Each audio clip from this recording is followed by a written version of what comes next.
আজকে শেয়ার করব চিংড়ি মাছের মালাইকারির একটা রেসিপি, যেটা মা খুবই টেস্টি বানায়। তো কিভাবে মা বানালো দেখে নাও। প্রথমে চিংড়ি মাছটাকে নুন, হলুদ, লঙ্কার গুঁড়ো দিয়ে ভালো করে ম্যারিনেট করে নেওয়া হলো।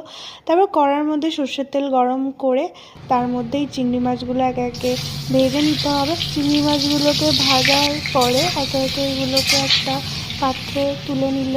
এবারে ওই তেলের মধ্যেই শুকনো লঙ্কা, তেজপাতা, এলাচ দিয়ে আর কুচনো পেঁয়াজ দিয়ে ভালো করে ভেজে নিতে হবে। এর সাথেই দিয়ে দিতে হবে পেঁয়াজের পেস্ট। তারপর এখানে কিছু মশলা আছে, যেরকম নুন, লঙ্কার গুঁড়ো, কাশ্মীরি লঙ্কার গুঁড়ো, ধনে গুঁড়ো, জিরা পাউডার, তারপর একটু চিনি স্বাদ মতো।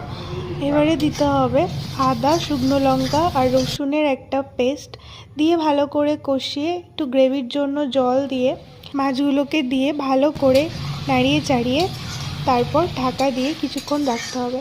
এখানে এরপর নারকেলের দুধ ইউজ করা যেতে পারে, কিন্তু এখানে মা ইউজ করেছিল গুঁড়ো দুধ। গুঁড়ো দুধটাকে জলের মধ্যে গুলে রেখে, গরম জলের মধ্যে গুলে রেখে তারপর সেটাকে দিয়েছিল 1 গ্লাস পরিমাণ।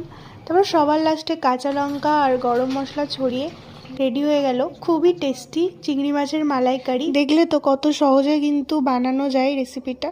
তো তোমরা অবশ্যই ট্রাই করো এইভাবে, আর কমেন্টে জানিও কেমন লাগলো। ভালো লাগলে লাইক করে দিও আর চ্যানেলটাকে সাবস্ক্রাইব করে রেখো।